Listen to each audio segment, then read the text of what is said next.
Is the handshake dead? Amidst the discussion of if and how COVID-19 will change all of our lives for good, the future of the world's most common greeting has prompted vigorous debate.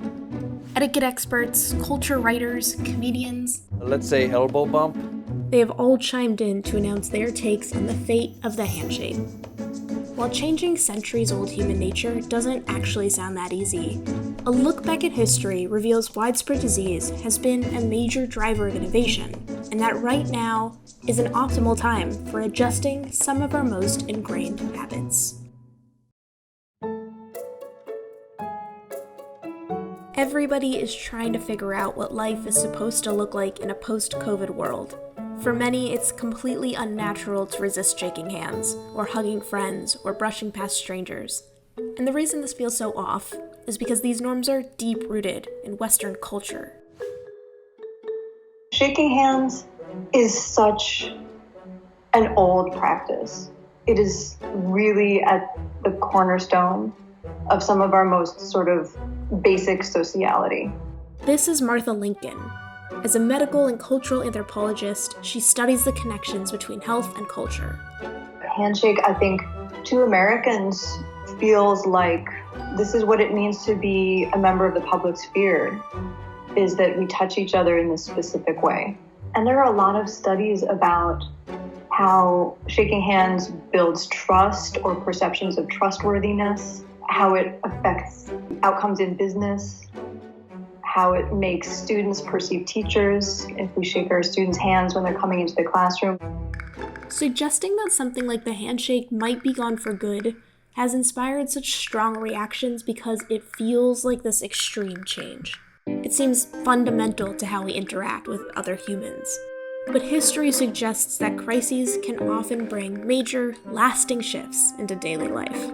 There are early examples from the 14th century of bubonic plague in Europe. The reason that English people do not kiss cheeks when they greet each other is because Henry VI banned the cheek kiss in the 14th century because of plague. As the Victorian era is ending and giving way to the mid-19th century discovery that many infectious diseases are indeed caused by germs. So where it used to seem like a nice, bourgeois way to have your home with like thick carpets and flocked wallpaper and like lots of ornate furniture, that starts looking like hiding places for germs. So that's when bathrooms start to be built more with porcelain and enamel than with wood, for example, because there's an understanding that wood is permeable and, germs could get in there. There's a replacement of wallpaper by paint and carpets by bare floor. The way that we buy our food now seems very normal to us, but you used to get food out of like a barrel at the store.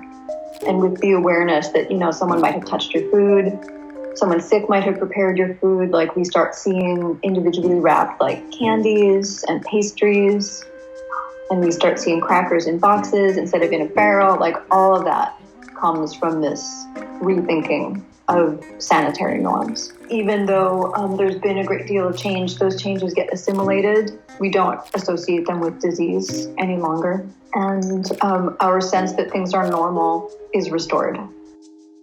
So, a lot of the things we live with today are actually a result of diseases of the past, even though we don't always recognize it. And that means not only would it be possible to see the handshake disappear, but that the changes from COVID-19 won't stop there.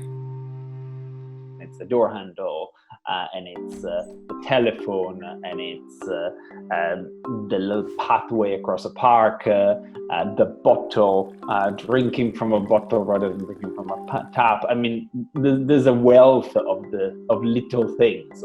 Michele Acuto is the director of the Connected Cities Lab in Melbourne, where he focuses on how to build resilient cities. He explained that crises bring about a period of forced experimentation that can actually have positive outcomes. Crisis brings about an experimental context where even the most basic things are sort of torn onto their heads. Acuto points to an incident from 2014, when a transit workers' strike in London forced commuters to change the way they moved around the city. Researchers found that during this time, people actually started taking routes that were more efficient than their normal commutes. Shutting down the tube isn't just a moment of crisis, but it's a moment of opportunity for people to optimize their habits and to think, well, I can't take the Piccadilly line from A to B, so I'll explore a bus or realize that in fact it's a short walk.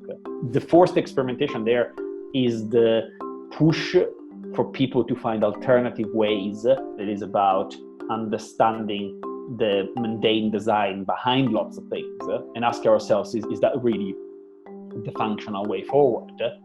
So there might be many new habits and designs that arise and that could quickly become the new normal.